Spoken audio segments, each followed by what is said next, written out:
Whether it's audiobooks or all-time greatest hits, long live listening to your favorites. Learn more about Kisqali Ribociclib 200 milligrams at KISQALI.com and talk to your doctor to see if Kisqali is right for you. A devastating phone call in a wealthy suburban town leaves the community shattered, mourning, and searching for answers. It was a brutal murder with no trace left behind. Who murdered 35-year-old glamorous and successful businesswoman Tanya Worthy? What happens when love becomes fatal? This is the Fatal Attraction Podcast with Victims of Success. They were a glamorous couple, living their best life. It seemed like they had it all. They had designer things, luxury items. They were living the American dream. Until one night, their dream life became a nightmare. 911, where's your emergency? A woman was kidnapped. They find the cars engulfed in flames. There's a body, charred beyond recognition. It was all over the news. The Newark community was just scared. In a neighborhood that's pretty well off, people don't get killed here. But as the investigation unfolds, it turns out everything about this successful suburban couple wasn't what it seemed. I heard rumors they were part of a gang. It's a business where you always got to be watching your back. Be careful who you associate yourself with, because you never know what lurks in the back.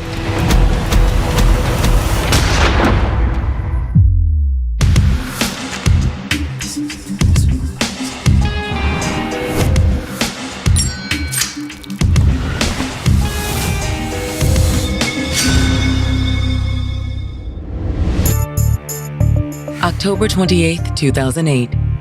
It's a quiet Tuesday in Greenbrook, New Jersey, an upscale community of 7,000 just an hour southwest of Manhattan. Greenbrook is a very suburban area. These are million-dollar homes with 3-car garages. But at 8 p.m. that night, a shocking 911 call shatters Greenbrook's safe and serene facade. 911, where's your emergency? There's an incident right next door. Like what kind of incident? Possibly a woman was taken. She's taken as in kidnapped or? Yeah, kidnapped, taken. According to the caller, her neighbor, 32-year-old Abraham Jones, is claiming his girlfriend has just been abducted. He went over to the neighbor, alerted them to what had happened. The gentleman was relaying to the neighbor and then to the dispatcher. Hold on one moment, please. I'm going to put you on the phone with him. Once on the phone, Abraham identifies his girlfriend as 35-year-old Tanya Worthy and gives a panicked explanation of her disappearance. She's at a restaurant in Newark. And she never, at what time was she supposed to be home? She kept saying she told me she was going to be there. She kept saying she's going to come. She's coming. She's coming. Of course, correspond all the time. So be advised. An hour and a half. So I called the Sounds like this is going to be a female that has not returned home. She was not abducted told me from that residence. she had left. Okay. So then I'm upstairs. I hear the garage door open. However, according to Abraham, when Tanya's car pulled into their garage, it wasn't his girlfriend who got out of the car. When I open the door, I see 2 guys with the guns. So I closed the door, locked the door. They must thought the alarm was on, so they called. He just slammed the door, and he locked the back door, and then they left, and he ran out the house. But then he said he never saw her in the vehicle. And now, Abraham says he fears the worst. They got her car. That's what I'm telling you. Something happened to it. Oh, my God.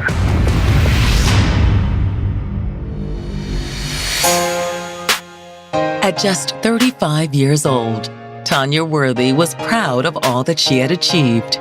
Tanya has it going on. She is very successful. She's educated. She worked for DeVry University as a recruiter and had started her own company. She also had a side business where she was a party planner. Whatever was going on where you could be successful and it was lucrative, she was part of it. But her path to success hadn't always been an easy one, having grown up in Newark. Newark, it's actually been considered one of the most dangerous cities in New Jersey. You have to be tough to live in Newark. She came from a great family who had instilled the value of education and the value of working hard to make the kind of life that you wanted to make. She just always knew she just wanted more. She wasn't satisfied with necessarily a picket fence. She wanted a gold fence. And she'd worked hard to achieve her dreams. She got her business degree from Rutgers. She graduated with honors. She understood if you have a dream, stick with it, and nobody can tell you that you can't do something. While Tanya's career was fulfilling, she had also known heartbreak. She used to be married to a New Jersey state trooper. They were a match made in heaven, seriously. And to see them two together, you would definitely say, wow, they're a beautiful couple. He just completed her. However, sadly, their romance was cut short when in August of 1999, her husband died in a tragic off-duty motorcycle accident. That shattered her world, because they wasn't even married a year yet. Tanya did her best to cope with the tragedy. She threw herself back into work. Sometimes tragedy can push you harder, and I think that she was running full steam trying to be successful. She was just starting over in life. Tanya never thought she would find love again, but that all changed with a chance encounter at a local convenience store in 2006. She met a guy there. His name was Abraham. After exchanging numbers, Tanya and Abraham quickly started dating and became a couple. Everybody gravitated towards Tanya. She was very sexy. She had beautiful long hair, loved her nails. She loved red lipstick. Tanya was just as drawn to Abraham. They grew on each other. So she was like-minded. And they clicked off pretty well.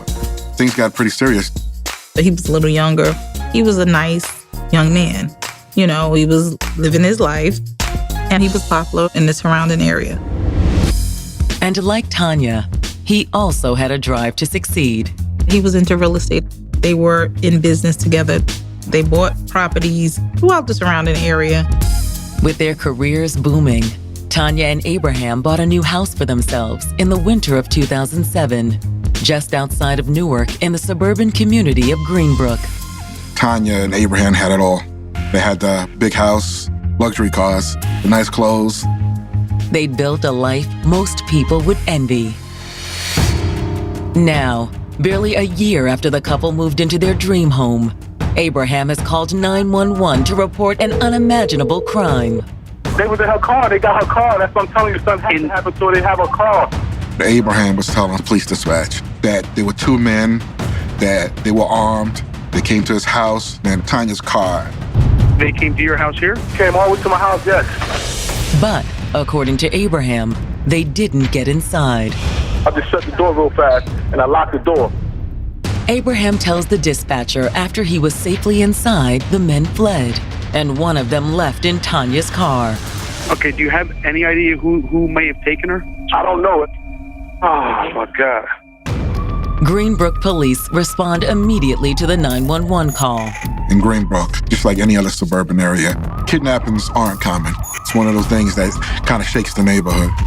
As the investigation unfolds, it will become obvious there is more to this abduction than meets the eye. When somebody's missing and foul play is suspected, the significant other is generally looked at as the primary person. Could the abduction story be a lie, told to keep investigators from learning the truth?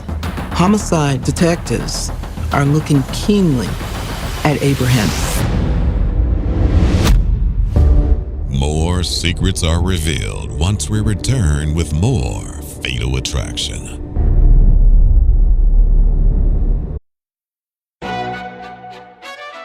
McDonald's is not new to chicken.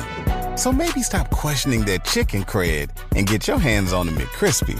Juicy fried chicken, buttery bun, unmatched pickle to chicken ratio.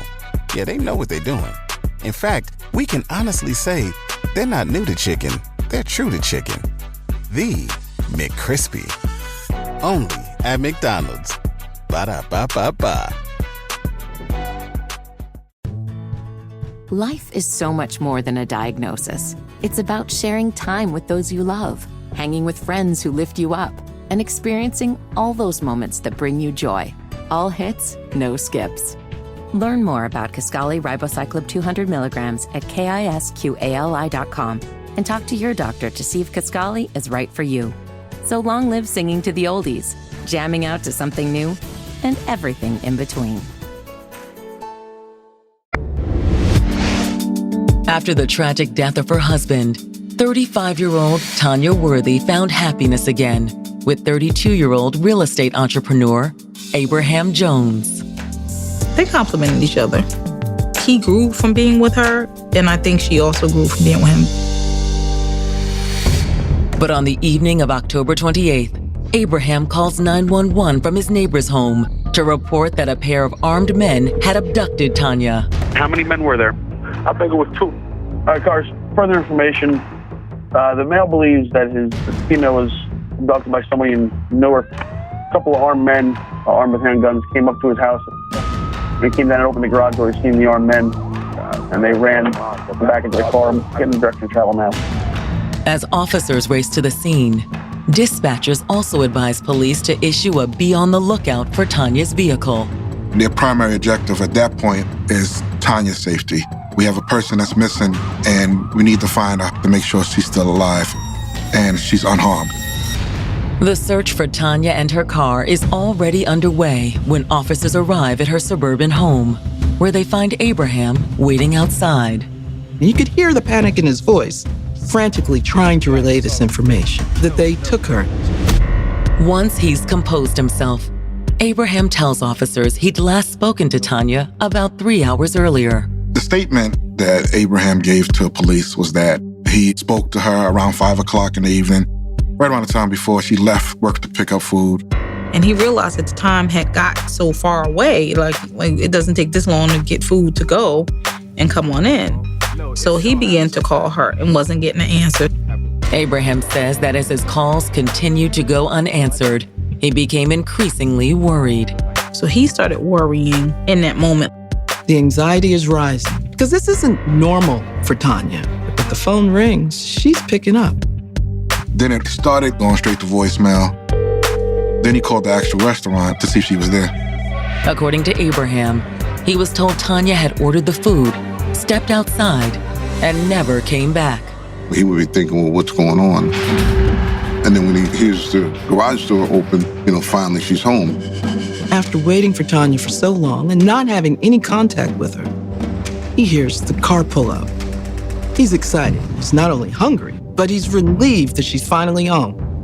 Abraham says his relief had turned to horror when he opened the door to the garage. It's not her. He sees 2 guys. He saw 2 individuals pointing a weapon. He ran back into the house, locked the door. You gotta think that either they have her kidnapped or they could have hurt her by now.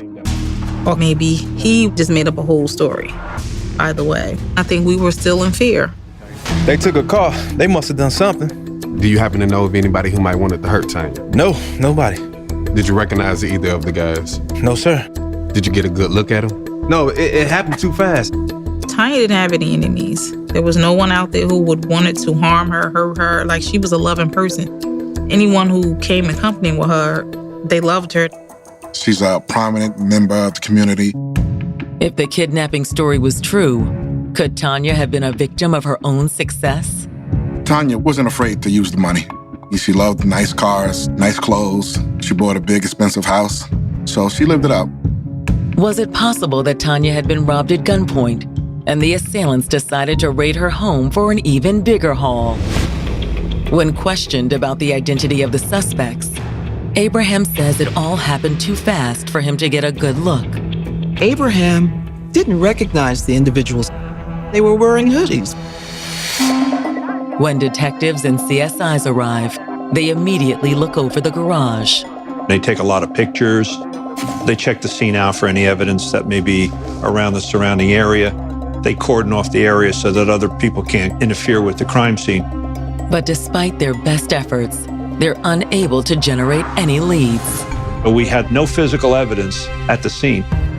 The mystery gunman had come and gone without leaving a trace behind. At least none that the detectives can find. They searched the area out for cameras anywhere nearby. We didn't have that.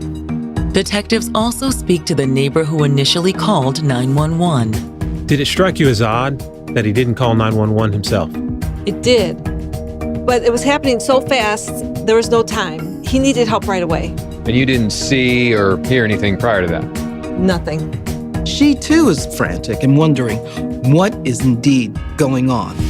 2 armed men with hoodies, who Abraham believes were from Newark, were at his home trying to get into his home. And the news is about to get much worse. Around 11 p.m. that night, the call came in that there was a car fire by Newark Airport. The car is engulfed in flames, and it matches the description of Tanya's car that Abraham had given police. They don't know what they have, but once firefighters put out the fire, they make this horrific discovery. There's a body slumped over in the back seat. More secrets are revealed once we return with more Fatal Attraction.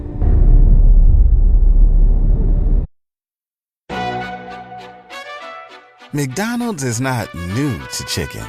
So maybe stop questioning their chicken cred and get your hands on the McCrispy. Juicy fried chicken, buttery bun, unmatched pickle to chicken ratio. Yeah, they know what they're doing.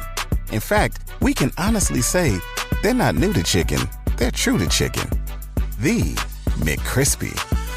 Only at McDonald's. Ba-da-ba-ba-ba. Whether it's audiobooks or all-time greatest hits, long live listening to your favorites. Learn more about Kisqali Ribociclib 200 milligrams at KISQALI.com and talk to your doctor to see if Kisqali is right for you. Just 3 hours into the investigation of the alleged kidnapping of 35-year-old Tanya Worthy, firefighters in New Jersey are called to the scene of a reported car fire near Newark Airport. The fire department arrived to put out the car fire, and they discovered that there was a body in the car. It had been burned pretty much beyond recognition. Once it was established that the body was in the car, the next step is to run the place to identify the car of the owner. The car is registered to Tanya Worthy. When it comes to a car fire, investigators, their antennas go up, especially if the description of the car matches the bolo that they had. Homicide detectives are notified and arrive on the scene soon after. The sheriff's department, the ID unit, they go out there and they cordon off the area. It was pretty clear at the scene that it wasn't an accident. Being that the car was burnt and it had the body inside of it, it means that whoever's responsible was trying to get rid of the evidence. But there is no way detectives can ID the body based on its current condition. However, with an open investigation into Tanya's disappearance and the burnt car being registered to her, they have a pretty good idea who the victim is. You're going to have to take out DNA and examine dental records to find out who was slumped over in the back seat of this burning vehicle. Detectives' next step is to canvass the area in hopes that someone saw something. But they come up empty-handed. We had a homicide with no witnesses. The body from the charred vehicle is transported to the medical examiner's office for an autopsy. And it's not long before they confirm the identity. It was determined that that body was that of Tanya's. The news is the worst-case scenario for Tanya's family. I was devastated. I couldn't even think straight. I mean, why? Those were the questions asked. Why her? For what?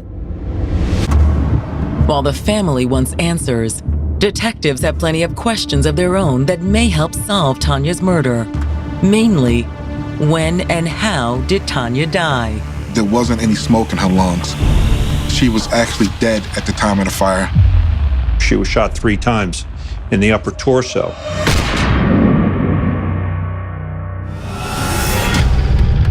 Now that detectives have the cause of death, their focus is on finding who pulled the trigger and why.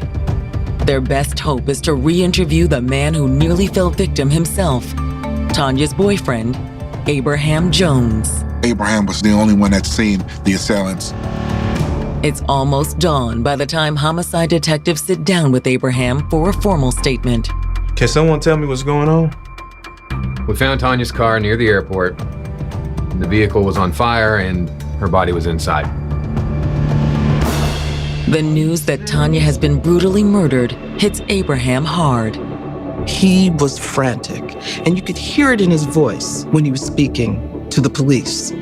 You could hear the agitation in his voice. It seemed like he was about to cry. But detectives have to wonder, is Abraham really as distraught as he appears? You have these two armed men that supposedly drove all the way to your house, and they come there, and you close the door, and they just give up, which didn't make any sense. Why come all that way and just be stopped by a door? But with Tanya and her car found burning 23 miles away from their Greenbrook home, it seems that if Abraham was involved in Tanya's murder, he didn't act alone. Was he trying to cover up some kind of hit? In this particular case, they're suspecting him of the actual kidnapping. Investigators push a little hard with Abraham. During the interview, detectives walk Abraham through his account of the attempted home invasion multiple times. And you didn't see Tanya in the back seat? No.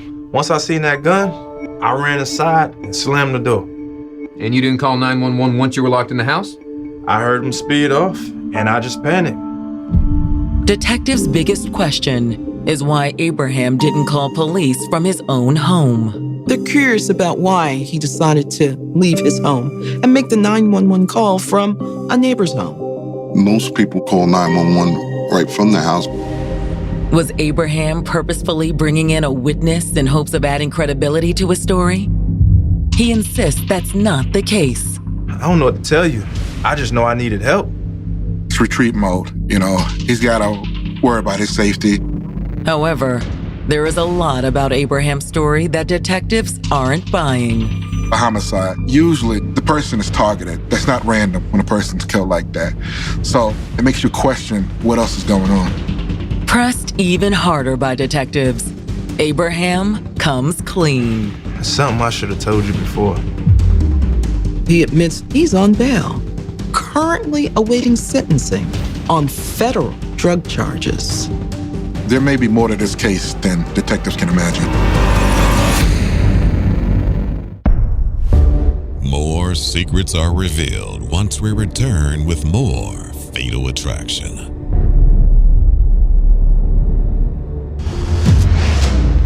Just hours after New Jersey police find Tanya Worthy deceased in the burnt-out remains of her BMW, detectives learn shocking new information about her boyfriend, Abraham Jones. Something I should have told you before. What is that? As homicide detectives are delving more into this case, they learned that Abraham is awaiting sentence on federal drug charges. They find out that Abraham is dealing in drugs. Now you have this factor of there are people that want his money. There's a lot of questions to be answered. Their motivation, of course, was robbery, but there's got to be some type of connection. With federal charges pending against Abraham, detectives suspect that Tanya at least knew about his legal troubles and wonder if maybe she knew too much. And Tanya knew that? She did. Was there anything that you didn't want her to know? What do you mean? Was she gonna testify against you? No. Look, if this had anything to do with my business, someone was just trying to pull a lick. This had nothing to do with Tanya. Abraham is adamant that he loved Tanya and that she wasn't involved in that side of his life. It was unfortunate she was involved with a person who was involved with drugs, because she was a good person. But that doesn't necessarily mean that she couldn't and wouldn't date someone who might have had a tawdry past. But she was not in any way involved with the wrong side of the law. Abraham says Tanya even pushed him to get out of that lifestyle. She wanted me to quit. I just didn't listen. She was a good businesswoman. She worked hard, and she was trying to save him from that type of life.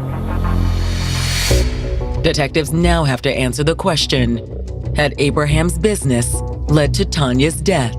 It's not uncommon within the drug trade that people try to rob drug dealers. It's part of the job hazard with people. They want your money, and it's quick money, and there's a possibility that you won't report it because drug dealers won't report missing drugs and money. So they know he's dealing drugs, they know it's a lot of money, and this could be the reason why Tanya was kidnapped. Still, despite the possibility that the murder may have been drug-related, detectives aren't ready to cross Abraham off as a suspect just yet. Everybody was a suspect at this point. Despite his claims to the contrary, perhaps Tanya knew too much about Abraham's illegal business, and he used his connections to have her killed. Detectives now need to verify Abraham's claim that he called the restaurant looking for Tanya. Over the phone, they interview the server who helped Tanya the previous evening. Tanya was one of those customers that the employees had always recognized. It was a hangout. We would sit in the back bar, and we knew everybody by their first name. The server says Tanya was acting normal, and nothing seemed off about their interaction.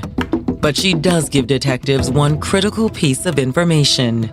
Tanya puts the order in, then she goes out because she received a phone call. She said she was going to come back. But Tanya never returned for her order. So at least that part of Abraham's story appears to check out.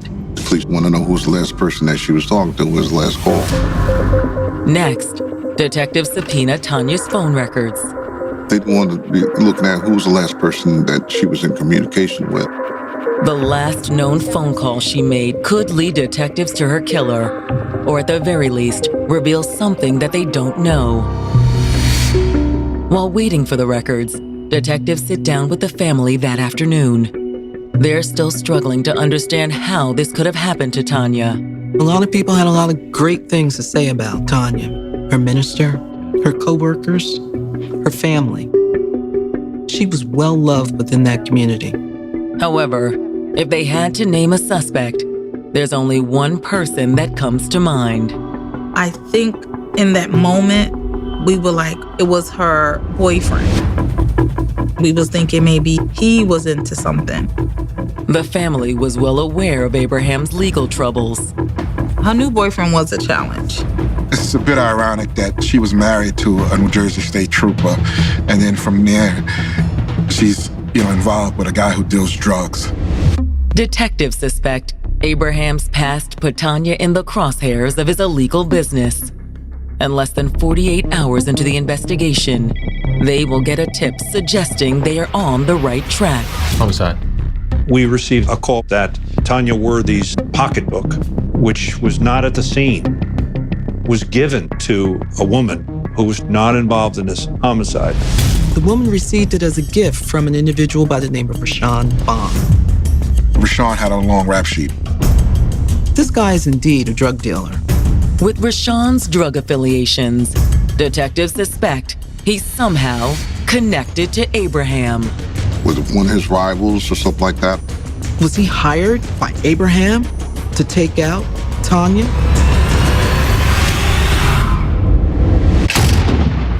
More secrets are revealed once we return with more Fatal Attraction.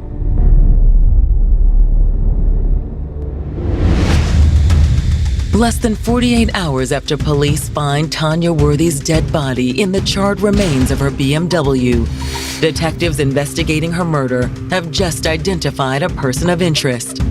32-year-old Rashawn Bond. Within a day or so, a call was made to the police department. And that person told us that Tanya Worthy's pocketbook was given to a woman by Mr. Bond. The caller indicates the new owner of the bag is 28-year-old Stephanie Reed. Detectives immediately track her down and bring her in for questioning. Stephanie's brought in and starts to talk to the homicide detectives to tell them the circumstances in which she received this Gucci handbag. She received this gift, and she was excited to receive it. She looked it over, and within it, there was a card, a business card. And you know whose name was on it? Tanya's.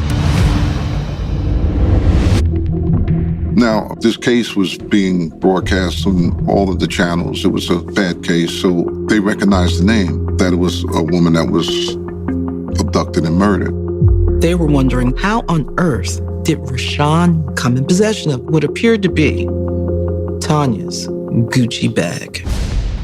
Stephanie also reveals to detectives that Rashawn had asked to borrow her car the night Tanya disappeared. Rashawn had not only borrowed the car, but he kept it for an inordinate amount of time.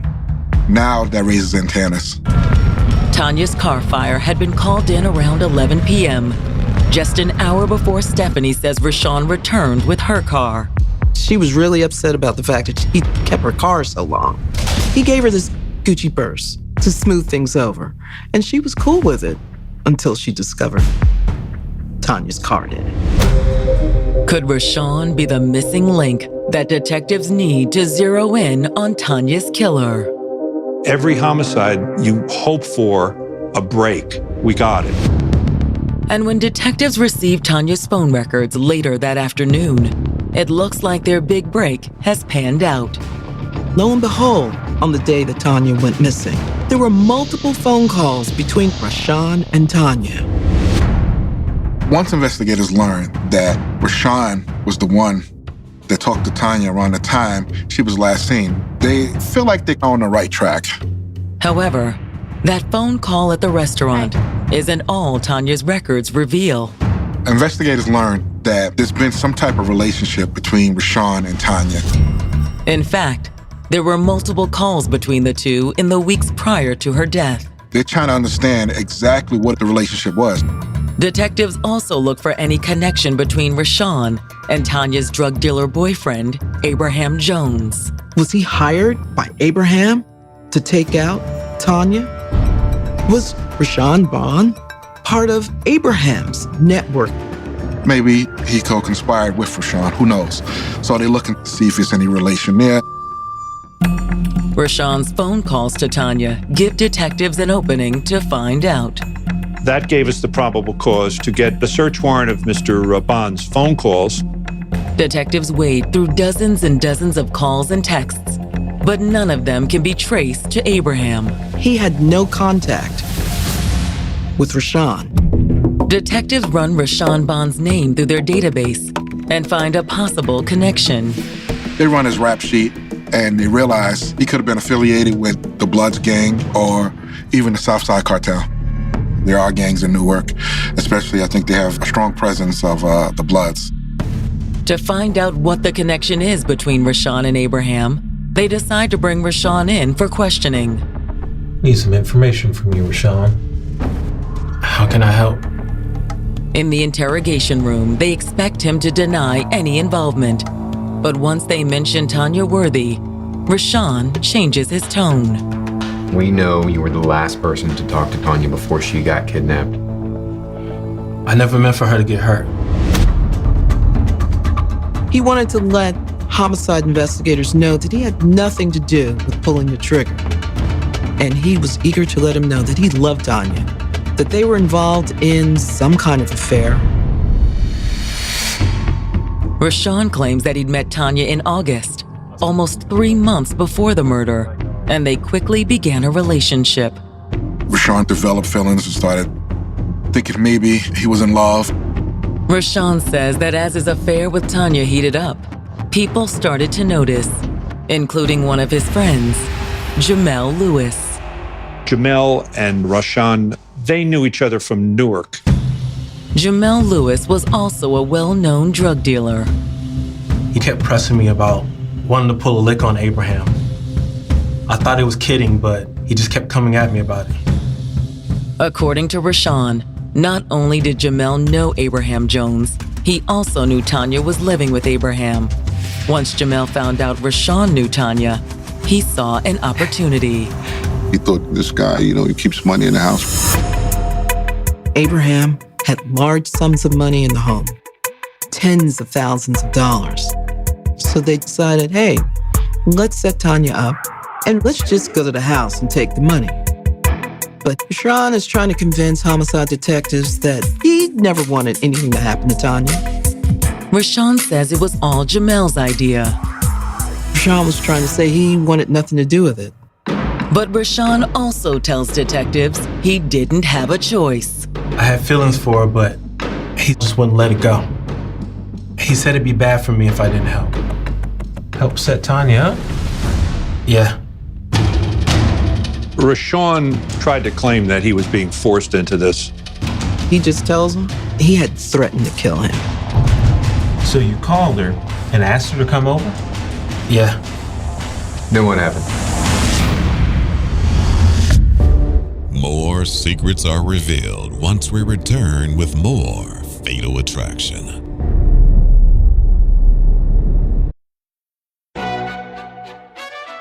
McDonald's is not new to chicken.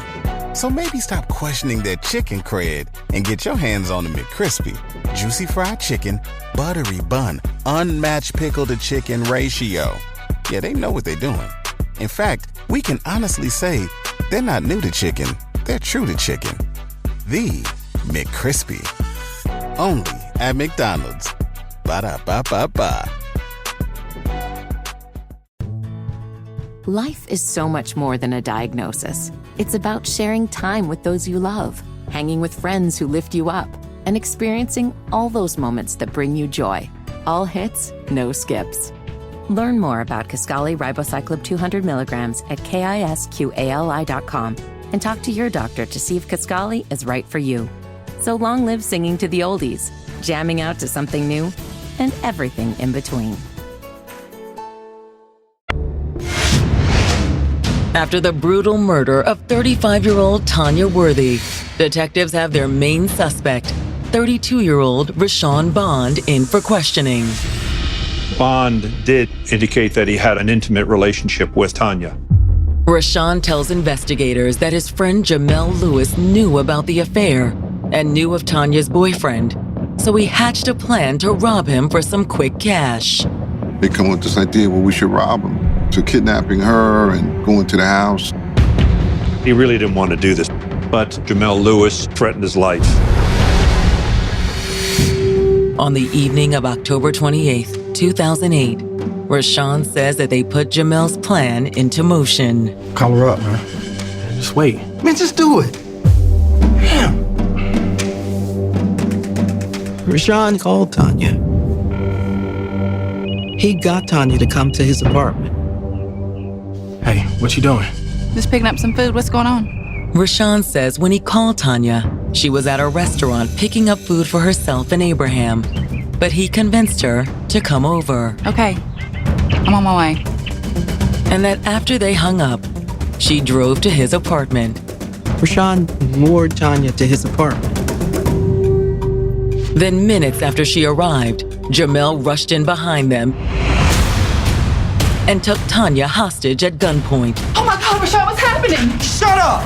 It'll be okay. Just do what he says. Move. They staged this robbery to look like he and her were both the victims. They wanted to make it look like Rashawn had nothing to do with what was about to unfold. He just wanted to make some quick cash. It wasn't supposed to go that far. Rashawn kept to his statement that she wasn't supposed to get killed.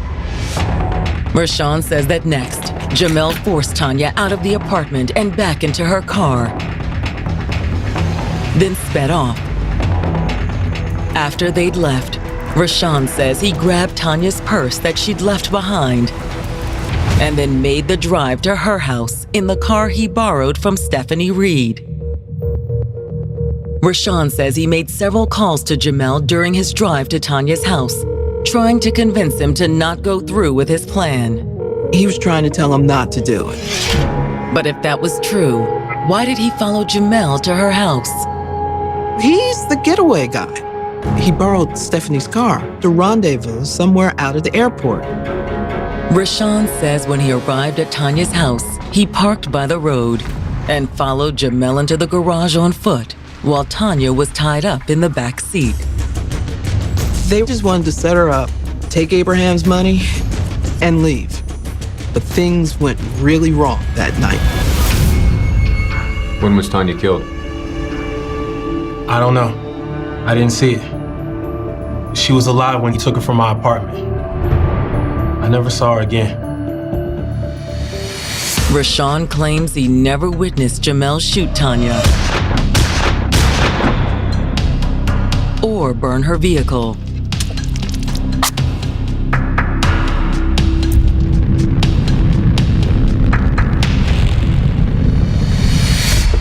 But detectives are left wondering which, if any, of Rashawn's claims are true. Were he and Tanya lovers? Tanya's family says no. I would have knew that firsthand. He never even dated Tanya. We knew that they were friendly, but that there was an intimate relationship. We never proved that. Ultimately, how Rashawn and Tanya know each other makes no difference to prosecutors. Rashawn was arrested and charged with Tanya's murder, the arson, the robbery, and gun charges. Felony murder makes those involved in the commission of a crime responsible for everything that takes place during the course of committing that crime. If you're involved in a robbery and someone happens to get killed, even if you didn't pull the trigger, you're responsible for the murder. When Rashawn goes on trial in April of 2014, prosecutors make it clear the murder never would have happened if it weren't for Rashawn. He's kind of a linchpin to the whole thing. He knew she had money. He knew she lived in a home which was purported to be worth close to $1 million. So he knew that there was some money there. He's the one who lured Tanya to his apartment. He's the person that had her property, had her bag. Rashawn is also the one who made arrangements to pick up Jamel after the robbery. Prosecutors maintain there is no denying his involvement. We've got the information about the cell phone contact. We've got Tanya's purse with Tanya's card in it. But does that make Rashawn Bond a killer? When he takes the stand in his own defense, Rashawn says no. He never took ownership. He never said that he murdered her. He made it sound as if he was a victim. He claimed his life was threatened. Rashawn is trying to take no responsibility for the harm that came to Tanya. But will Rashawn's claim that he was coerced make an impression on the jury? It's a hard fence to buy, given all the circumstances. Whether they were romantically involved or not doesn't matter. He's still involved. He's the connection. And when they hand down their verdict, it's obvious that the jury agrees. The jury didn't buy his claims of innocence. He was found guilty of murder and kidnapping. The jury made that decision, that he wasn't forced into anything, that he was a voluntary participant. At his sentencing hearing, Rashawn continues to plead his innocence. He's sobbing. He's tearful about what has happened to Tanya. He's trying to let the judge know that he had no idea that she was going to be killed. But the judge didn't buy it either. The judge sentences Rashawn to life in prison. There's no getting out of this. Rashawn is just as responsible, and under the eyes of the law, he's guilty. When Jamel Lewis goes on trial a few months later, the man Rashawn blamed for Tanya's death is also found guilty and sentenced to life in prison. When they were finally sentenced, it was a relief. They took an innocent woman's life. Tanya's family hopes her story will serve as a cautionary tale. I would just hope that people would learn from this. There's so many wolves out here. Be careful who you associate yourself with. Although despite her devastating loss, Tanya's legacy remains. We did a scholarship fund in Tanya's name, and the university put a scholarship together in her name because of all the hard work she had done with them. But nothing will make up for what Tanya's loved ones have lost. Tanya's mother could never get her daughter back. We could never get a cousin, a best friend back, a girlfriend. She's gone. We will never get over it. The tragic murder of Tanya Worthy serves as a stark reminder that in matters of love and war, there are no winners. The sentiments expressed by her family are quite clear when it comes to matters of the heart. It is essential to be aware that not everyone is who they seem to be. It is important to be cautious when choosing those with whom we associate ourselves. Coming up on the next episode of the Fatal Attraction Podcast. He was just a very, very humble, very intelligent, sweet young man. They was talking about getting married. But wedding bells would never ring. We get a 911 call of accidental shooting.